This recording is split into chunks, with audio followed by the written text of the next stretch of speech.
A leather boot crashed into the German shepherd's ribs with a hard, hollow crack that bounced off tile and steel and fluorescent glass, and the dog did not move from the body he was covering. At 3:07 a.m., the Prescott Trauma Tower corridor smelled like antiseptic, overheated wiring, and coffee gone stale in paper cups. Dr. Marisol Vega felt Braden Prescott's hand close around her throat, thumb pressing under her jaw, fingers digging into the side of her neck as he lifted her half off the floor. Her shoes scraped tile. Her left shoulder slammed the crash cart behind her, and a tray of sealed instruments rattled and spun. Nolan Pierce lay motionless 6 feet away, one arm bent under him, hospital bracelet catching the corridor light. Atlas, 86 pounds of tan and black saddleback gone dark as iron under fluorescent shadow, was stretched over Nolan's chest and upper abdomen like a living shield. The second kick landed lower near Atlas's flank. The sound was worse than the impact. "Sign it," Braden said, face close to hers. Clean cologne cut with whiskey and the sour edge of adrenaline. "You put the time in the chart, and you stop talking." Marisol tried to answer and got no air. Her fingers latched onto his wrist, tendons standing out in her own hand. She had seen this before on trauma bays and in field tents years earlier. The narrowing tunnel, the pressure behind the eyes, the body converting language into one primitive instruction. Breathe. She drove her heel down and caught his shin. He tightened his grip, lifting higher, and the room shrank to his knuckles and the bright burst of pain along her airway. Atlas didn't bark. He didn't whine. He locked down, ears forward, body rigid. A low growl began in his chest and kept building. Not loud, not panicked, a vibration that moved through tile and shoes and bones. It was the kind of sound that told trained people exactly what was coming. Nobody in that hall acted trained. Nolan was supposed to be dead. That was the line Braden had been pushing for the last 12 minutes, pacing between the nurse's station and the wall monitor, phone in hand, jaw working as he demanded signatures and administrative compliance and immediate transfer paperwork. Marisol had checked Nolan twice, pupils, carotid, skin temp. She had not liked what she felt, not because there was nothing there, but because there was too little, and fading in a pattern she recognized from profound hypotension. Not dead, not stable, not done.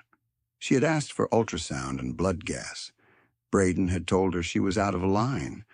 Now his hand was at her throat, and he was trying to turn medicine into a legal timestamp. Atlas shifted his weight half an inch to stay over Nolan's sternum as another shoe struck him. He absorbed it and reset. His eyes never left the hands in the corridor.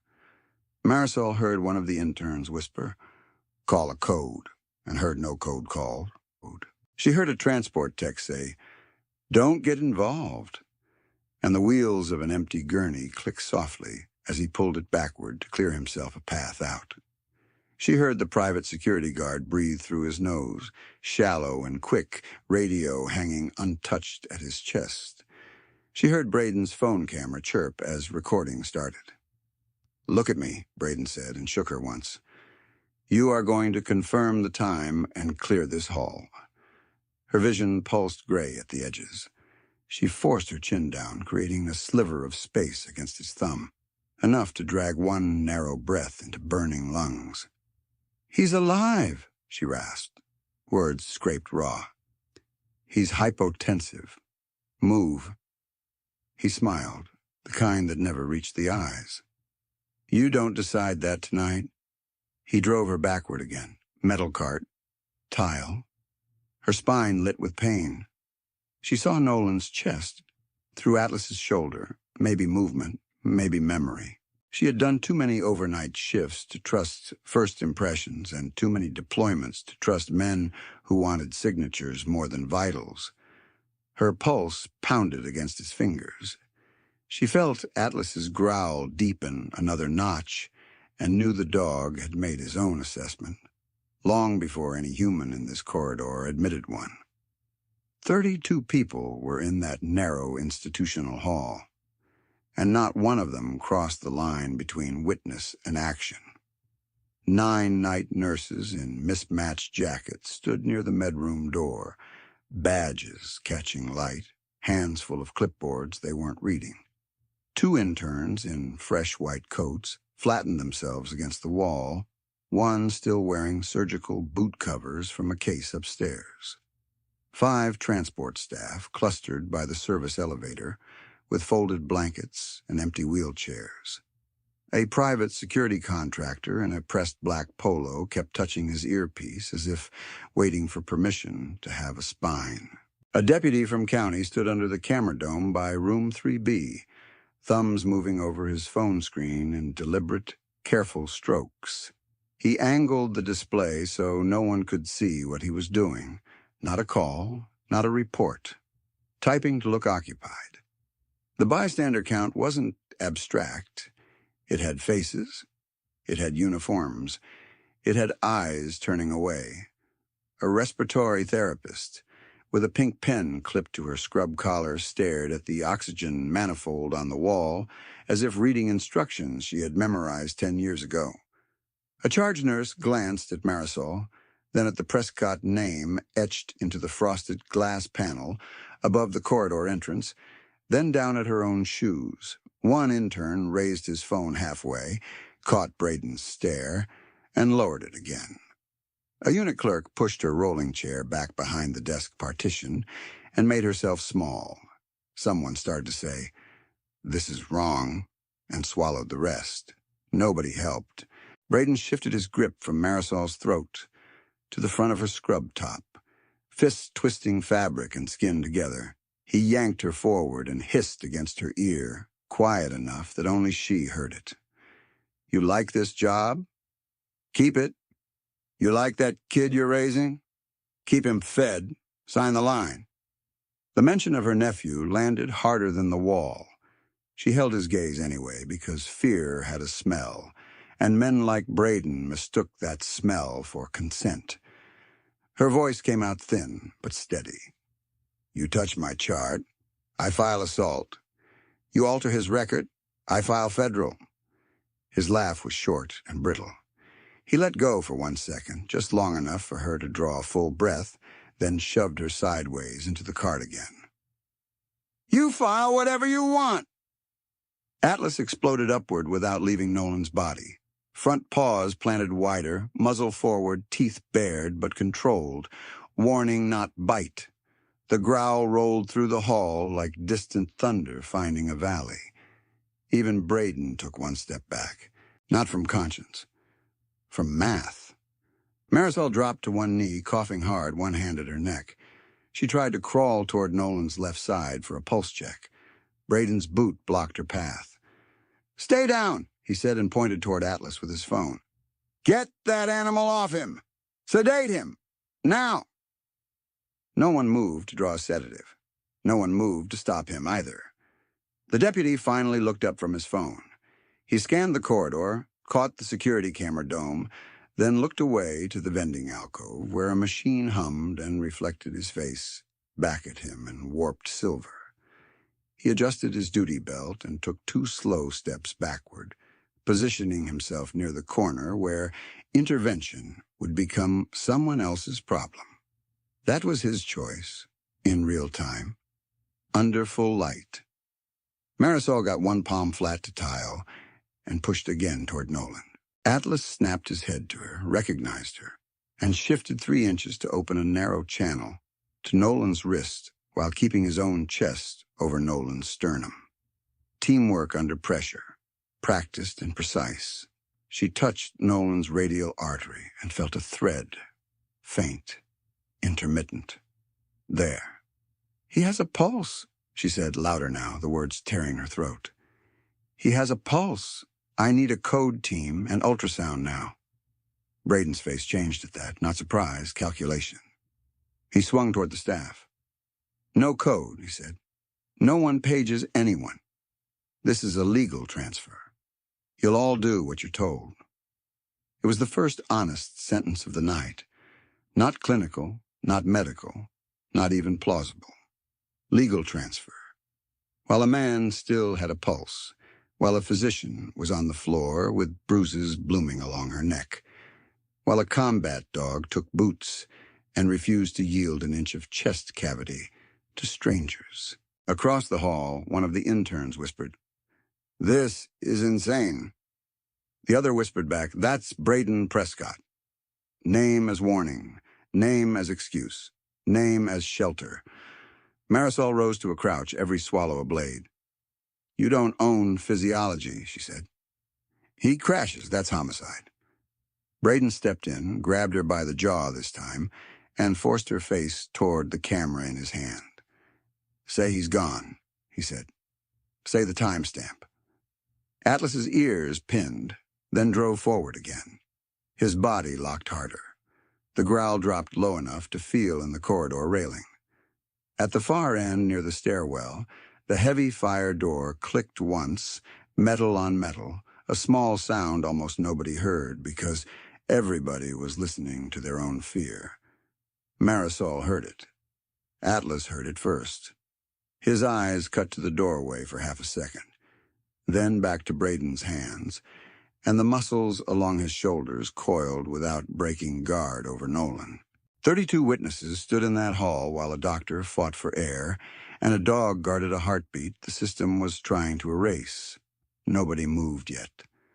Then the stairwell door swung fully open, and Trey Walsh stepped into the corridor in NWU Type 3 camouflage, moving straight for Atlas. Only as he reached them did one hand close around the dog's collar. Before anyone else seemed to understand, the room had just been measured by a different standard. He did not hurry. That was the first thing people noticed, and the first thing that unsettled them. Men who bluffed power rushed. Men who panicked talked. Trey came forward at a walking pace, broad shoulders filling the center line between the vending alcove and Nolan's body, jaw scar pale under the fluorescent wash, eyes fixed on hands and exits and camera angles in one sweep that took less than a second. His boots made almost no noise on the tile. The stillness around him was not uncertainty. It was calibration. Atlas recognized him before Marisol could turn her head fully. The dog's growl shifted timbre, dropping from a warning meant for strangers to the lower, steadier vibration of a held perimeter under command. Ears rotated toward Trey for one beat, then snapped back toward Braden. Body locked. Guard maintained. Even on one knee, throat burning, Marisol felt the corridor's pressure move. The deputy near the corner stopped pretending to type. One intern took a breath that sounded like he had been underwater. The private security guard's hand floated halfway to his radio and stayed there, suspended between fear and duty.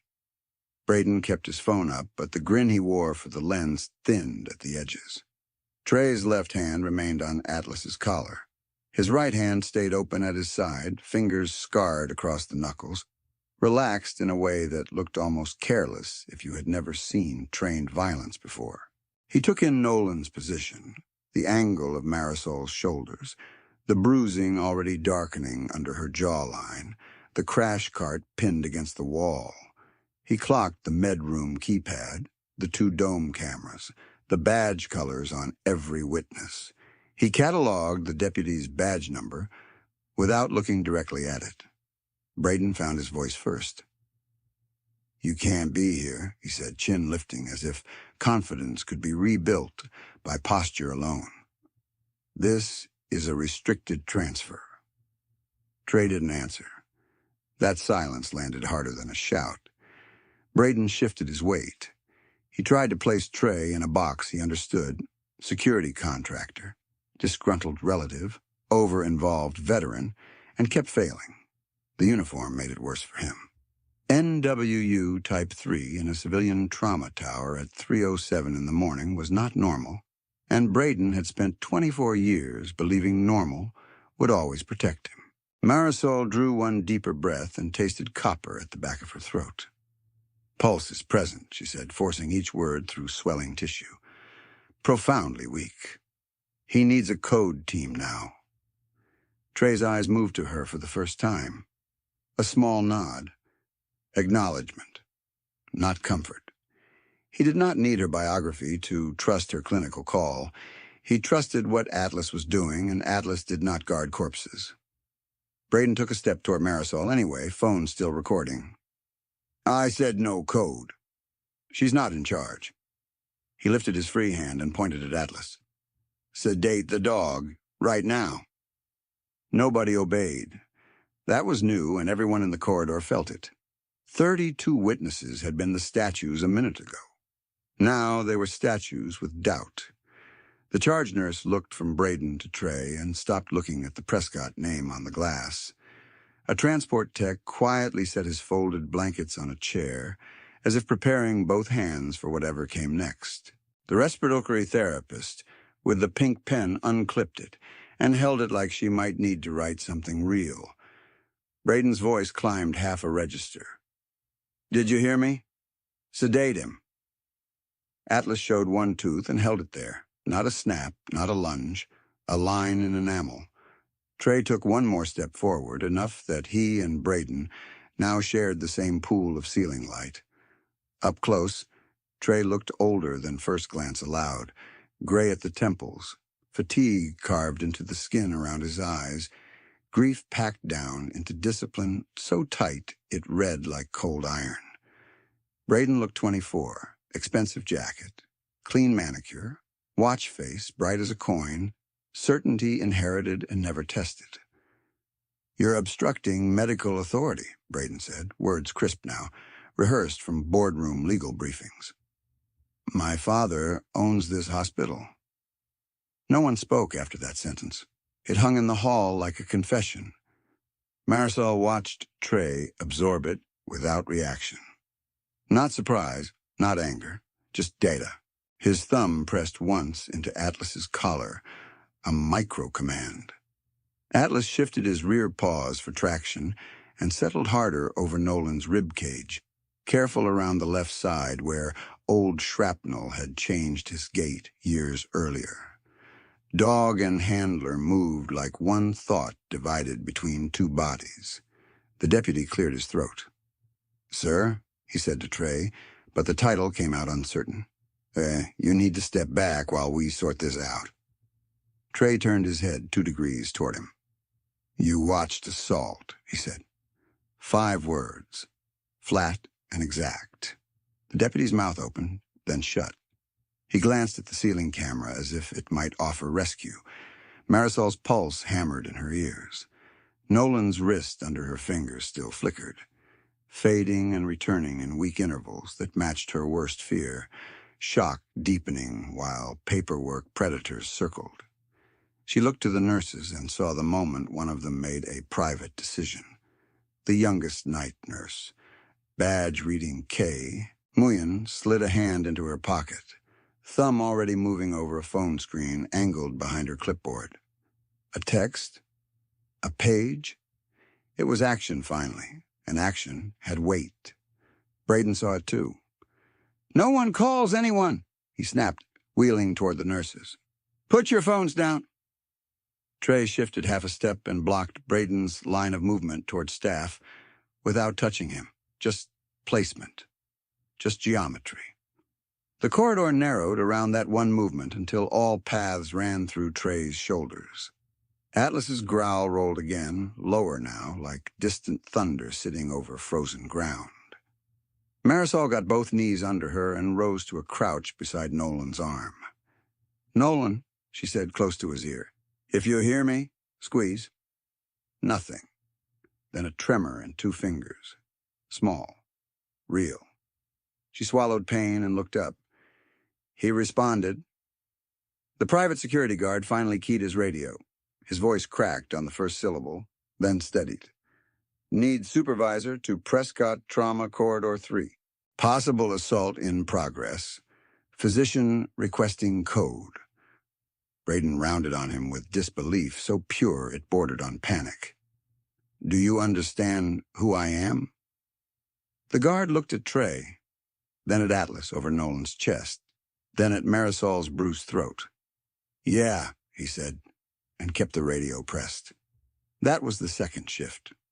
Small. Irreversible. From somewhere down the hall, a monitor alarm began beeping a high, insistent pattern that no one had bothered to silence. The sound stacked with Atlas's growl, with the hum of vending motors, with the blood rush pounding in Marisol's neck. Time felt granular, each second rough-edged and separate.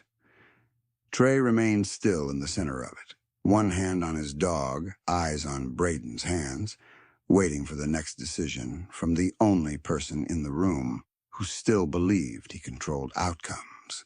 Braden lifted his phone higher, framing Trey and Atlas and Marisol in one shot. "You're threatening me on camera," he said, voice sharpening for his audience. "All of you are." Trey said nothing. Braden's confidence came apart in increments you could count. A blink too fast, jaw flexing, fingers tightening around the phone until his knuckles blanched. He took one step back and hit the crash cart with his hip, instruments clattering inside their tray wraps. He steadied himself and looked at the deputy, hunting for the old arrangement. The deputy did not move toward Trey. He did not move toward Braden either. He stayed by the corner, pinned by the fact of being seen. Marisol heard the elevator chime at the far end, and the doors begin to part. Reinforcements, maybe. More witnesses, maybe.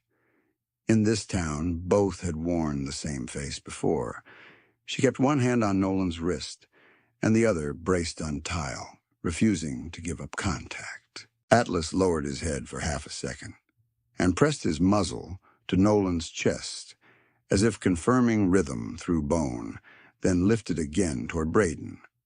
"Before this corridor goes 1 second further, tell us where you're watching from tonight, because places matter and witnesses matter and silence has a zip code. If you believe veterans and service dogs deserve protection even when powerful names say otherwise, subscribe and stay with this story to the end.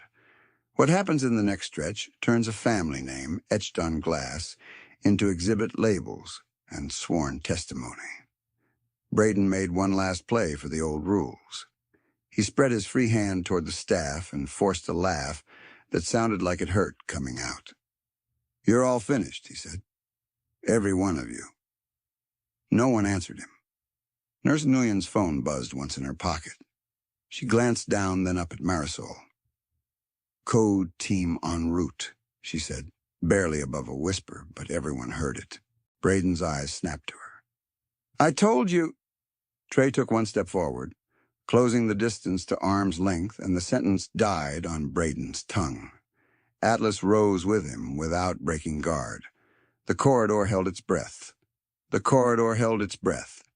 And in that suspended second, Marisol felt the old training rise through pain like muscle memory. Isolate the threat. Protect the airway. Hold the line. Remember why you are here. Now go back to the beginning. Marisol Vega was 29 years old, 5'4", and built like someone who had spent a decade lifting weight that was never labeled as weight. She had worked as an Army medic before medical school, had learned to intubate by headlamp in places where dust got into everything, and had carried the smell of diesel and cautery smoke home in her hair for years after she left uniform.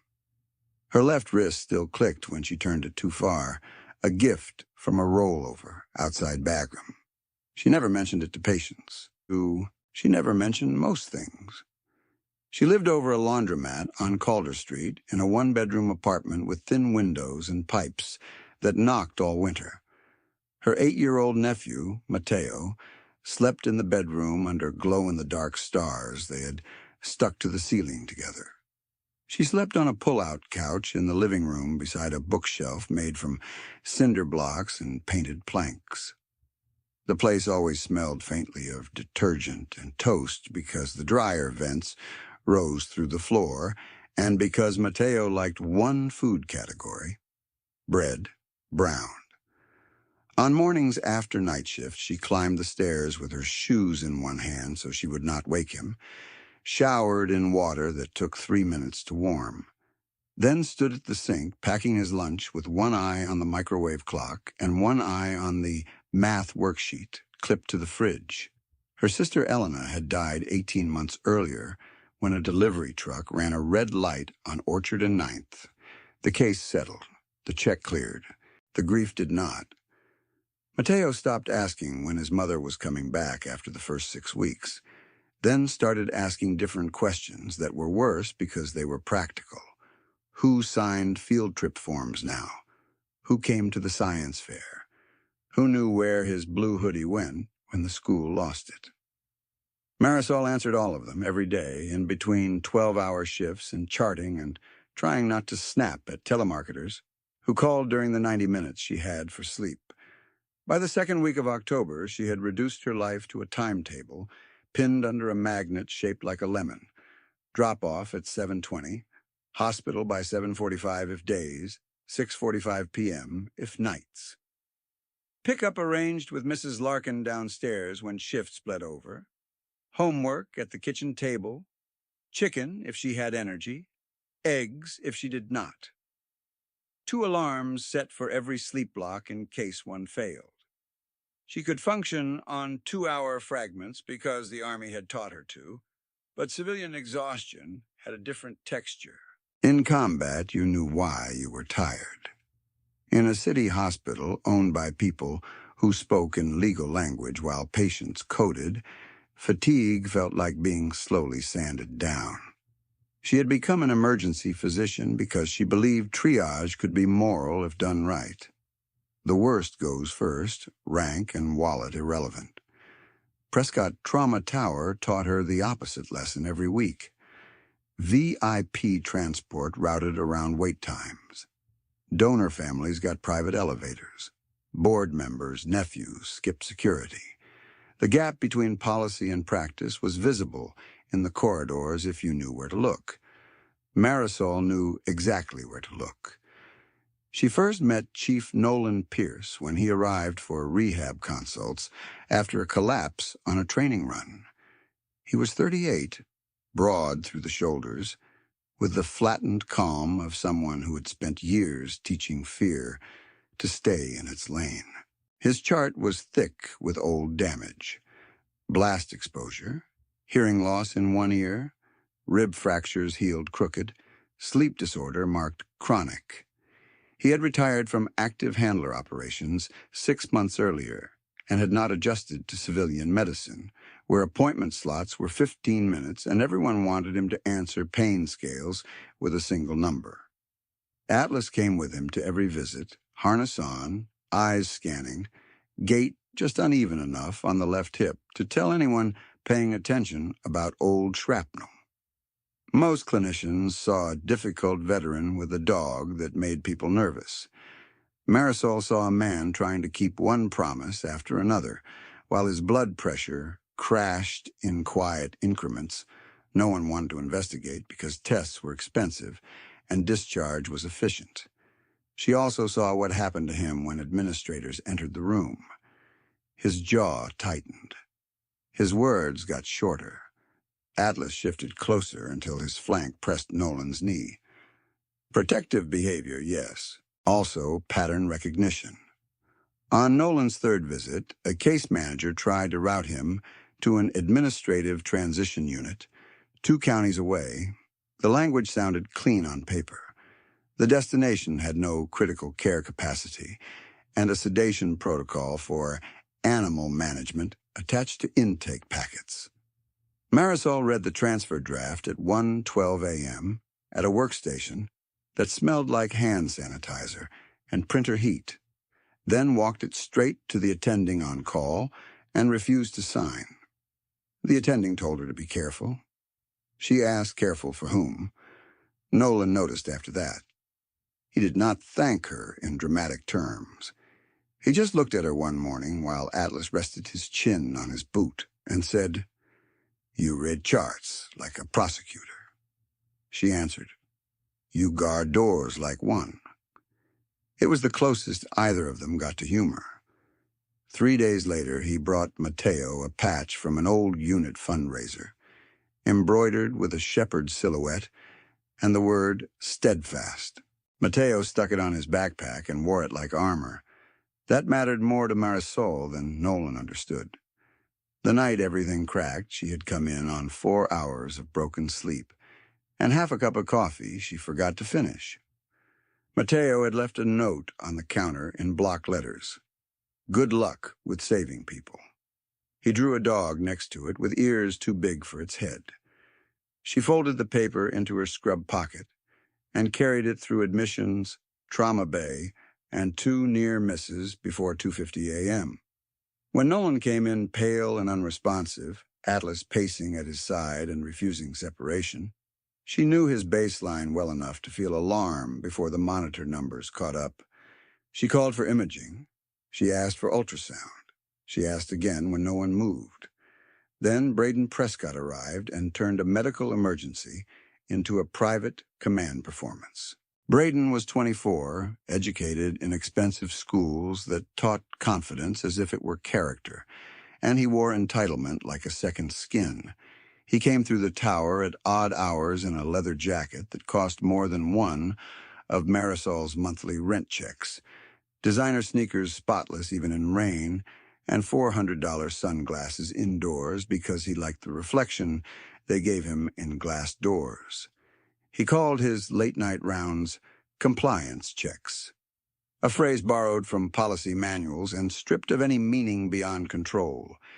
He filmed staff while they worked, edited clips with captions, and posted them to a private feed where other sons of local power families left laughing reactions and comments about who looked trainable. His father, Everett Prescott, had built a fortune in commercial real estate, then bought legitimacy in healthcare. The family name sat on the trauma tower, the children's wing, the gala banners, and the scholarship fund that handed out oversized checks at staged press events. Prescott Holdings held contracts for ambulance routing software, custodial services, and 2 municipal clinics. Their foundation seats overlapped with the hospital board, the zoning commission, and the sheriff's annual donor list. In Cedar Ridge, influence did not travel in straight lines. It looped back and protected itself. By late summer, Braden had learned he could walk into night shift and test boundaries like pulling threads from fabric. He demanded access to restricted records and called it oversight. He cornered interns and asked which attendings were disloyal. He made nurses repeat policy language on camera until they stumbled, then replayed the clips in front of them, smiling, while they stood trapped between anger and payroll. Complaints were filed. Complaints disappeared. Human resources opened reviews that never produced outcomes. The message reached every unit without ever being written down. Endure it or lose your place. Marisol had challenged him twice before the corridor. The first time was over a sedative order for a retired service dog slated for transfer. She canceled it and documented lack of clinical indication. The second time was over altered intake timestamps for a veteran who waited 93 minutes despite chest pain. She corrected the chart metadata and sent an internal report to compliance. 2 days passed before compliance called her in, thanked her for diligence, and advised collaborative tone when interacting with executive family members. She left that meeting with her jaw clenched hard enough to ache and a clearer map of what she was up against. Braden interpreted restraint as surrender. He always had. At 12, he vandalized a teacher's car and watched his father donate a new library wing. At 17, he drove a borrowed sports coupe into a courthouse planter and left in another car before the tow truck arrived. At 22, he shoved a resident physician against a supply cabinet during an argument about opioid limits. The security footage was archived under camera outage. Every incident taught the same lesson. Consequences were for other people. When he said, "My father owns this hospital," he was not improvising. He was reciting the operating principle that had shaped his life. The system around him was not made of one villain and one bad decision. It was layered. Board members who preferred silence to scandal, administrators who translated abuse into neutral language, deputies who treated intervention as career risk, staff who had mortgages and children and no legal team. Good people learned to flinch in professional ways. That was how power stayed intact. Not through one dramatic crime, but through hundreds of small permissions. In the weeks before 3:07 a.m., Braden's focus narrowed onto Nolan's file, because Nolan represented two liabilities at once: a veteran with enough training to notice tampered records, and a combat K-9 whose presence made coercion visible. Administrative transfer solved both problems on paper. Move the patient out, sedate the dog, close the chart. If anyone asked later, call it protocol. The order trail was already drafted by the time Nolan hit the corridor floor. He did not know Marisol had memorized the transfer chain and forwarded a copy to her personal legal archive after seeing mismatched timestamps. He did not know Nurse Nguyen had started saving screenshots when sedation requests appeared without attending signatures. He did not know the private guard he liked to mock had a brother who served with a MWD team in Yemen and had reached his limit 3 shifts earlier. Most of all, he did not know Atlas was not guarding a body out of grief. Atlas was guarding a living handler with a fading pulse. Back in the corridor, all of that history compressed into one held second under hospital lights. A physician who had already paid too much to surrender truth, an heir who had never paid at all, and a system so used to looking away that it mistook stillness for safety, until Trey Walsh stepped through a stairwell door and gave that stillness a different meaning. Back in the corridor, all of that history compressed into one held second, under hospital lights, and Trey Walsh felt Atlas's collar vibrate once under his palm as the dog held position over Nolan's chest. He did not look at Braden first. He looked at Nolan's hands. Gray at the nail beds, cool skin, small tremor in the index finger Marisol had called out. He looked at Marisol's neck and logged the bruising pattern with the same cold clarity he once used to read blast signatures off crater edges. Thumb pressure under the jaw, lateral compression, airway trauma beginning to swell. Then he looked at Braden, phone raised, mouth open, still acting for an audience he thought would save him.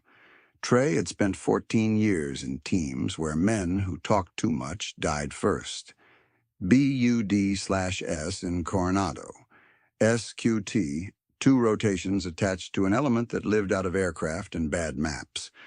4 deployments in total, 2 of them where sand got into his teeth and never fully left his memory. He had learned that violence announced itself in tiny pre-attack cues. Right shoulder loading, chin jutting, eyes cutting to exits before hands moved. Braden gave all of them, exaggerated and clumsy, like a boy trying to imitate men he had only seen in clips. Trey filed it away and did not change expression. He was 41 now, 6 feet even, shoulders built by ladders, rucks, and years of carrying gear that never got lighter. Dark brown hair cut close, early gray at both temples. Scar along the right jaw where blast steel had kissed bone outside a walled compound in Yemen and missed the artery by the width of a thumbnail. The scar always pulled a little in winter. Tonight, it sat pale under fluorescent light while the rest of his face stayed unreadable. Unreadable had cost him things. The night he lost Petty Officer Mason Rourke, the air outside Al-Beta smelled like fuel and dust and burned insulation. Their elements stacked on a compound wall after midnight, intelligence saying 1 guard, 2 rooms, quick in and out. Bad intelligence. The first breach charge went clean. The second doorway held a pressure plate wired to a hidden secondary. Mason was point. Trey was second man, one step back, watching his teammate's left hand signal clear when the floor disappeared in a white-orange flash and sound turned to pressure. Trey remembered the exact sensation of being thrown backward into broken rebar and the taste of copper filling his mouth. He remembered trying to find Mason in smoke, thick as wool, and finding only fragments of kit, blood on cinder block, a radio still transmitting static, and someone far away saying his call sign twice. He remembered silence after. Not battlefield silence. House silence months later, when he was back stateside and no one was shooting and he still woke at 1:13 every night, pulse high, body already moving before his mind caught up. He checked windows, checked doors, checked hallways in apartments too small to hide danger. Sleep came in slices. 90 minutes if he was lucky, 40 if he was not. The Veterans Clinic called it hypervigilance and post-traumatic stress with chronic insomnia. He called it the tax. By early spring the following year, he had stopped pretending quiet felt safe. He slept with a lamp on and a fan running for sound cover. He kept boots by the bed in exact alignment, not from discipline anymore, but from fear of disorder. He could run 5 miles on 3 hours and function in meetings, but a dropped pan in a grocery aisle snapped his spine straight and sent his hand looking for a weapon he was no longer authorized to carry in public. People told him to rest. People who had never watched a friend vanish in an entryway always told him to rest. Nolan Pierce was one of the few who never said that. They had met before either of them retired, cross-attached during a stateside pre-deployment workup, where handlers and assault elements drilled in the same kill house until everyone moved off each other's breathing. Nolan handled Atlas then, younger by 6 years and still carrying the hard-edged confidence of active service. Trey had watched the pair clear rooms with a precision that looked almost quiet. Atlas would lock on a door seam, ears forward, body still as poured concrete, and Nolan would read him like language.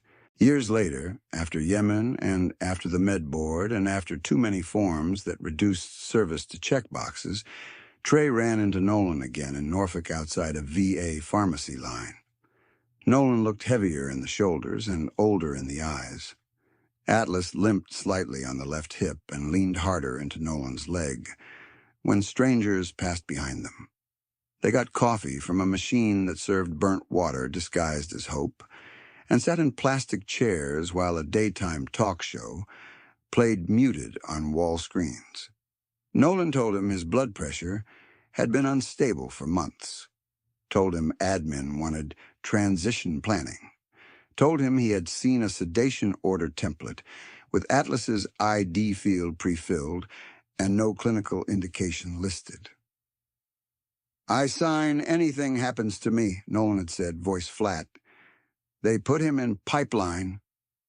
Trey knew the pipeline. He had visited those kennels once to pick up a retired MWD for a friend who never made it home. Concrete runs, stainless bowls, dogs with service records longer than most careers waiting on disposition codes. Some got adopted. Some waited too long. Some were labeled non-deployable, high drive, difficult placement, and became a liability spreadsheet in rooms where no one had heard them work under fire. "Not him," Trey had said. Nolan had met his eyes and held them. "Promise." "I just did." Promises were easy in parking lots, harder in bureaucracy. When Nolan collapsed during a training circuit 3 weeks later and landed in Prescott Trauma Tower, Trey drove up from Virginia on little sleep and black coffee, NWU Type 3 blouse folded on the passenger seat, because uniform still worked as armor in institutions that respected nothing else. He arrived to find 2 administrators and a risk officer discussing Atlas as if the dog were a contaminated asset. One wanted sedation for staff safety. One wanted immediate transfer off premises. None of them asked whether Nolan had stabilized. Trey asked for patient rights forms, chain of custody policy on service animals tied to active clinical care, and the identity of the physician of record. He asked in a voice that made the risk officer blink and reach for language he could hide behind. She gave him none of what he requested. He filed anyway. Called a retired JAG captain he trusted. Called a former platoon chief, now working veterans legal advocacy. By the second day, he had a temporary protective hold drafted, a notarized copy of Nolan's handler directive, and a pending adoption transfer packet naming him as custodian if Nolan lost capacity. It should not have taken that much force to keep a decorated service dog from being chemically removed from a living handler. It did. 3 nights into that fight, Trey sat in his truck outside the hospital, engine off, fingers drumming the steering wheel in an old pre-mission rhythm he could not break. He had not slept in 31 hours. Every time he closed his eyes, he saw Mason's hand signal and the flash after it. Atlas, kenneled 2 floors above under temporary management, had refused food from everyone except Nolan and one tech named Nguyen. Trey listened to hospital HVAC hum through cold glass and drafted another email to compliance at 2:18. Attaching policy citations and photos of unsigned sedation orders with timestamp mismatches. He hit send and watched his own reflection in the windshield until dawn grayed the lot. By the first week of November, he had stopped waiting for institutions to do the right thing without pressure.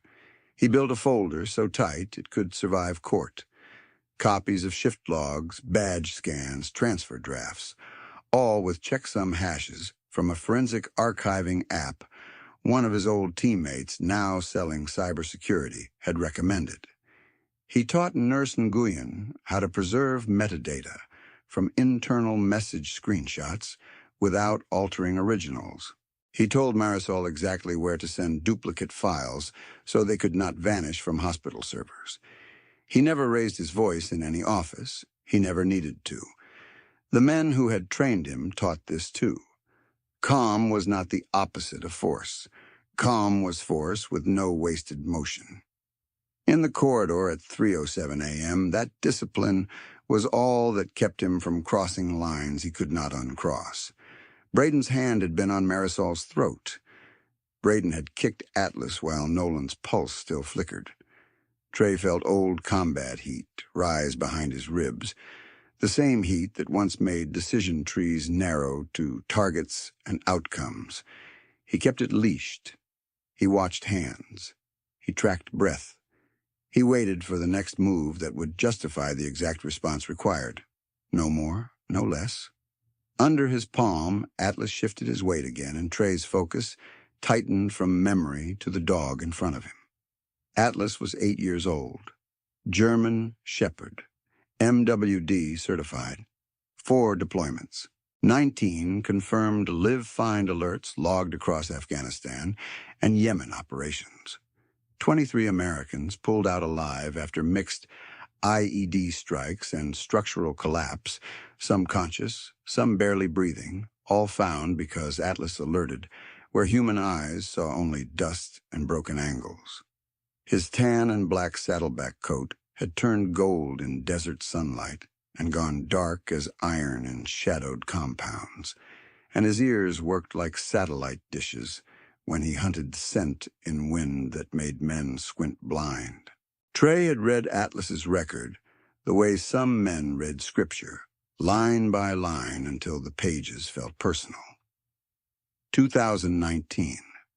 Compound breach outside Kandahar, secondary blast, left hip shrapnel penetration with soft tissue damage and retained fragment near the Greater Trochaner, field stabilized and medevaced, returned to limited duty after rehab because he fought every handler who tried to sideline him except Nolan. 2020. Live find under collapsed stairwell, 2 trapped engineers extracted at 9 hours. 2021 IED aftermath, 3 Marines located in smoke and loose concrete where thermal failed. 2022 flood response adjunct, civilian child located under debris in under 6 minutes.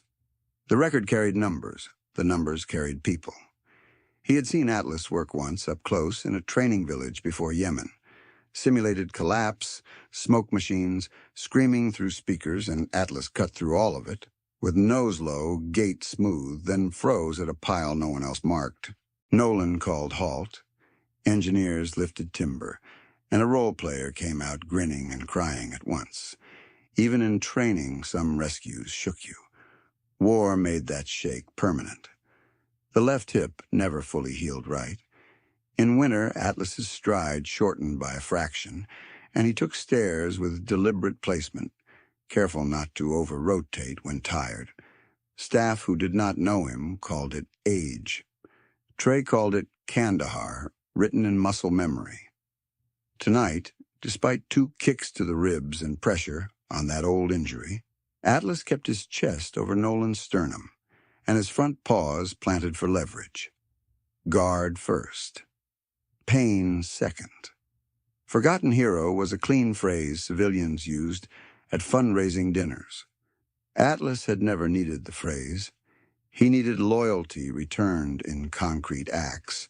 No unauthorized sedation, no forced separation, no disposal through administrative wording. He had given years of service without consent forms, and now he was giving one more act of service in a hospital corridor by refusing to let a living handler be processed as a body. Marisol saw it. Trey saw it. Anyone with eyes and a conscience could have seen it. Atlas's ears rotated toward the elevator chime, then snapped back to Braden. Body rigid. Low growl building again in his chest. Trey tightened 2 fingers on the collar in silent acknowledgement, not restraint. The dog was not out of control. The dog was the control in a room built on lies. Down the hall, the first code cartwheel squealed as a team turned the corner at speed, and Trey kept his hand on Atlas, while the old promise sat between his heartbeat and his next breath, intact. Down the hall, the first code cartwheel squealed as it hit the seam between tile sections, and every head in Prescott Trauma Tower corridor turned toward the sound like people waking from the same bad dream at once. 2 nurses in blue jackets pushed the cart hard. A respiratory therapist ran beside them with an airway roll tucked to her chest, and a resident with sleep creases still on his cheek came in behind, already pulling gloves on. They had done this motion 100 times in cleaner circumstances, but they slowed when they saw the actual scene. Nolan on the floor, Atlas over his chest, Marisol bruised and hoarse, Braden Prescott holding a phone like a badge, Trey Walsh, standing centerline in camouflage with one hand on a combat dog's collar. The resident looked to Marisol first. Status? Profound hypotension, intermittent radial pulse, delayed response to verbal, she said, each word grinding over swelling tissue in her throat. He needs fast now, blood, pressure support, full code readiness. Braden stepped into their lane, palm out. No code. Administrative transfer in progress. You are not authorized to intervene. The code nurse stopped with both hands on the cart handle and stared at him for one frozen beat that told Marisol everything about this building. She was deciding medicine versus payroll in real time. Around them, the 32 witnesses tightened their circles, but still left a clear ring of empty tile around Nolan's body, a perfect institutional shape built from fear. Atlas kept his chest over Nolan and tracked Braden's hands. Marisol pushed up from her crouch to one knee, then to both feet with a hand on the cart for balance. Her head swam once and steadied. She pointed to Nolan. He has a pulse. That is your patient. Move him to Bay 3 now. Braden swung his phone toward her neck as if bruises became less true when framed by his camera. "Doctor is compromised," he said to the team, voice loud for witnesses. "She assaulted me, she's unstable, and this is being documented for legal." No one answered. The resident glanced at Marisol's throat, then at Braden's empty hand, then at Trey's unmoving posture and Atlas's rigid frame. He swallowed. "I need access to the patient." "Denied," Braden said. Trey did not look at the resident. "Take him," he said, meaning Nolan, not Braden. The code nurse flinched at the command tone more than the words. It was not loud. It was operational. The kind that assumed action would follow because delay had already become lethal. She moved one step, then stopped when Braden shifted toward her, angling his body between cart and patient. "You touch him, and you're done in this town," Braden said. "All of you. My father sits over every contract in this building." Marisol heard Nurse Nguyen behind the medroom door whisper, "Keep rolling," to someone she couldn't see. The private security guard lifted his radio again and spoke this time without shaking. "Supervisor, immediate. Prescott Air, actively blocking physician-directed care." His words came clipped now, the shape of a man choosing his side. 3 minutes had passed since the stairwell door opened, and fear was starting to crack under the weight of oxygen debt and plain fact. Braden turned on the guard first because he always chose the softest target. "You work for us." The guard held the radio to his mouth and met his stare. "Not tonight." That line moved through the corridor like current. One intern stepped off the wall and came forward with the blood draw tray. Another reached for the monitor leads on the crash cart. The deputy near the corner shifted his boots but still did not intervene, pinned between old loyalties and 2 camera domes, recording everything he had failed to do. Marisol crouched again, fingers on Nolan's wrist, and felt it there, then gone, then there, a weak thread pulled through cold skin. "Nolan, stay with me," she said near his ear. "You squeeze again if you hear me." A faint flex, index finger, then stillness. Atlas lowered his muzzle to Nolan's sternum for a breath, listening through bone, then lifted and set his eyes back on Braden with a focus so clean it looked human. Trey's thumb pressed once against Atlas's collar. "Hold." Braden laughed, short and brittle. "You're all making a career-ending mistake for a dog and a dead man." "Living man," Marisol said. She looked up at the code nurse and saw the nurse's fear still there, but now riding behind anger. "Bag valve," Marisol said. "Prepare norepinephrine. We move on my count." Braden stepped in and caught Marisol by the upper arm, fingers biting through scrub fabric. "You're done giving orders." Trey's shoulders turned 2 degrees. Nothing else moved. The resident froze with the monitor cables in his hands. The transport tech, who had set down his blankets earlier, took 1 step closer, then another, eyes flicking to Trey for permission he didn't know he was asking for. Even the hum from the vending machine seemed suddenly loud.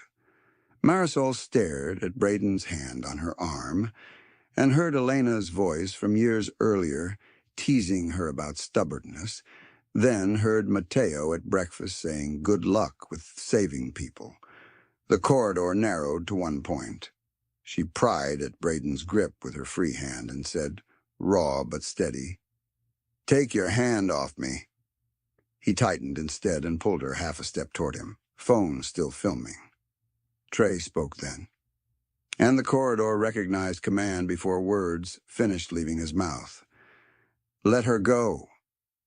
3 words, no volume, no strain. A flat line of certainty that carried further than shouting ever had in that hallway. Braden looked at him and smirked like he could still play this scene to his followers later. "You don't give me orders. You have no idea who you're talking to."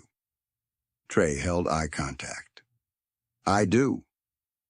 Braden lifted his chin, forcing his old script back into place. My father owns this hospital. The board, the contracts, the deputies downstairs. You touch me. You disappear under lawsuits you can't spell. Trey did not blink. Release her. No extra words, no argument. He had already decomposed the room into distances, angles, priorities. Protect airway, preserve patient, contain threat, keep chain of custody intact. Braden was still performing power for a camera. Trey was executing a plan. Atlas rose with Trey's shift in posture, front legs straightening, weight forward, hackles lifting along his shoulders. He did not leave Nolan. He elevated over him, a living barricade with teeth visible and perfectly controlled breath, ears pinned forward, body locked. A growl started low and built. Floor-level thunder that made the intern with cables take one involuntary step back. Braden's smirk faltered. For the first time all night, he looked from Trey's face to Atlas's posture and back again, and math replaced theater behind his eyes. He had seen anger before. He had provoked it for fun. Anger shouted, gestured, rushed, begged to be noticed. Trey's expression had none of that. It was calm in the way deep water looked calm. No surface warning, no mercy for bad decisions once you stepped in. Braden tried one more threat because that was the only language he had ever needed. Deputy, he snapped without looking away from Trey. Arrest him. Now. The deputy did not move. Did you hear me? Braden barked. The deputy looked at Marisol's throat, at Atlas over Nolan, at 2 cameras and 4 phones now visibly raised by staff who had stopped pretending this could stay buried. I heard you, he said. His voice came out flat. I also heard the doctor call pulse. Braden's fingers loosened on Marisol's arm by a fraction. Trey saw it and stepped in half a pace, enough to collapse Braden's comfortable distance. Atlas surged 1 controlled inch forward in perfect sync, growl dropping lower. Last warning, Trey said. Braden swallowed. The movement was small, involuntary, undeniable. The code nurse used that half-second like a breach. She slid left with the cart, passing behind Trey's shoulder, and into position at Nolan's right side. The resident dropped to a knee opposite Marisol, clipped leads onto Nolan's chest, and called numbers as they populated in jagged green across the monitor. Bradycardic. Pressure unreadable. We have electrical activity. Bag him, Marisol said. The respiratory therapist moved in with the mask, hands steady now that action had begun. Oxygen hissed.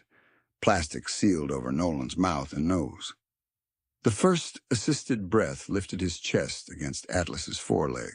Atlas flinched at the new hands for half a beat and looked at Trey. Easy, Trey said. Atlas held. Guard maintained. No snap. No break. Braden stared at the dog, obeying that single word, and understood another thing too late. This was not chaos he could exploit. It was discipline he could not bend. He shifted his phone toward Trey's face, searching for leverage in a lens. You're threatening my life on camera. Trey turned slightly so the nearest dome camera had a clean profile on both of them. Keep recording. That answer rattled Braden more than any shout could have. Men with guilt avoided evidence.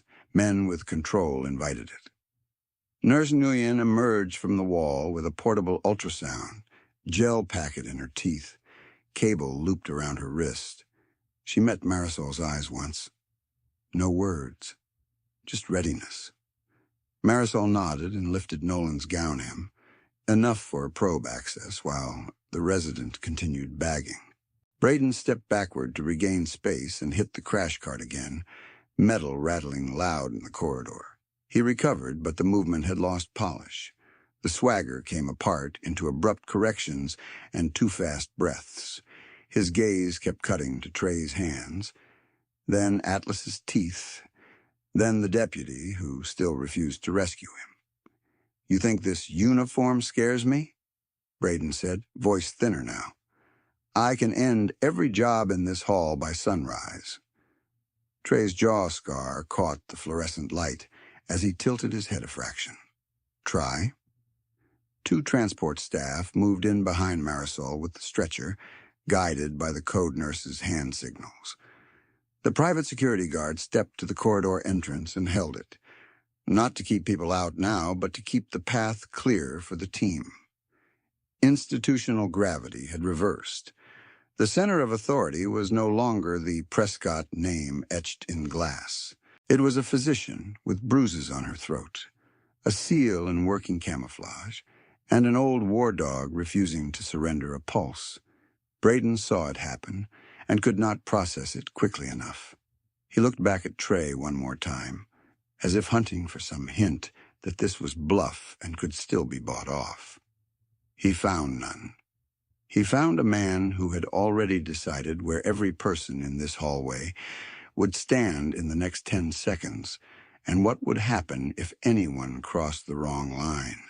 He found Atlas, 86 pounds of trained loyalty, eyes fixed and unshaken, rising and settling with each assisted breath over Nolan's chest. Braden's confidence finally showed its true structure. Borrowed, brittle, and built on the assumption that no one would ever say no to him in public. Now someone had. And he was beginning to understand exactly what that would cost.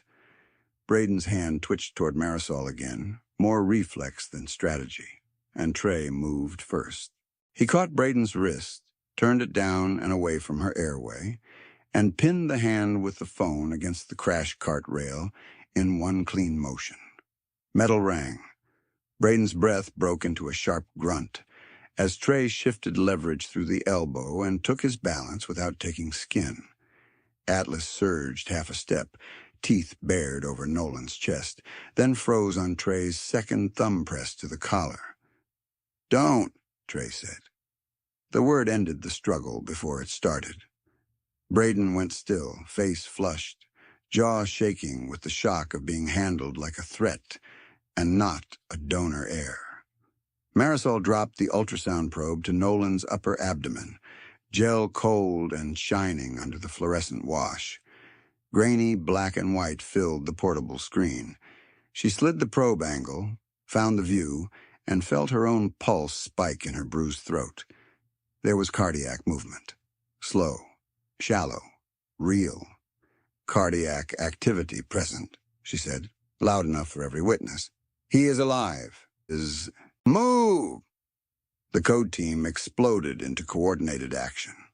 The respiratory therapist sealed the mask and bagged. The resident called out heart rate and pressure as numbers crawled upward in jagged increments. Nurse Nguyen spiked fluids and hung pressure support with hands that had stopped trembling. Braden strained once against Trey's hold and shouted at the deputy, "Do your job. Arrest him." The deputy took one step forward, then saw the dome camera over 3B, the raised phones of two nurses, and Marisol's neck darkening by the minute. He stopped. From the corridor entrance, the private security supervisor arrived at a run with two officers from hospital protective services behind him. He took one look at Braden, pinned at the cart, and said, "Sir, give me the phone." Braden stared at him as if language had failed. "You work for my father." "Not on this report," the supervisor said. He opened an evidence bag, read the serial aloud, and held it where the camera could see. Trey released just enough pressure for extraction. The supervisor took Braden's phone with gloved hands, sealed it, and repeated the seal number to Nurse Nguyen, who wrote it on a blank medication label and stuck it to the chartboard. Chain of custody started in public. No room left for disappearance. Marisol kept her eyes on Nolan and heard the rest like weather over her shoulder. The transport staff slid aboard, counted, and moved Nolan onto the stretcher while Atlas tracked every hand and every line. "Atlas, heel," Trey said, and the dog dropped from guard over body to tight position at Trey's leg, still staring at Nolan's face. As they pushed toward Bay 3, Braden tried to lunge after the stretcher. One protective officer blocked him with a forearm to the chest. The deputy finally put his cuffs out, looked sick, and said, "Braden Prescott, you are being detained pending assault investigation and interference with emergency care." Braden laughed once, brittle and high. "My father will bury this by breakfast." The deputy did not answer. He clicked the cuffs shut and read rights in a voice that kept slipping on the words. By 9:40 that morning, the corridor had been measured, photographed, and pulled into evidence maps. The crash cart rail with a fresh dent was tagged. Marisol's torn scrub top was bagged. Atlas's harness camera module, which Trey had quietly activated when he entered from the stairwell, was downloaded by County Digital Forensics with Trey and the security supervisor both signing the extraction form. The two interns who had whispered against the wall gave sworn statements. The unit clerk who had swallowed "this is wrong" in the moment said the full sentence on record and named the time she said it. The respiratory therapist identified the deputy's phone posture at the corner and confirmed he had not called for help. 3 days passed before compliance finally returned Trey's 2:18 a.m. email. They asked for clarification. He answered by attaching the checksum verified archive, copied to the State Health Fraud Unit, Veterans Legal Advocacy, and a federal investigator whose badge now sat on the conference table in Prescott's boardroom. Everett Prescott arrived at that table in a Navy suit that looked built for photographs and found no cameras he controlled. His son's feed clips played instead on a wall monitor. Braden gripping Marisol's throat, Braden ordering sedation, Braden blocking code response.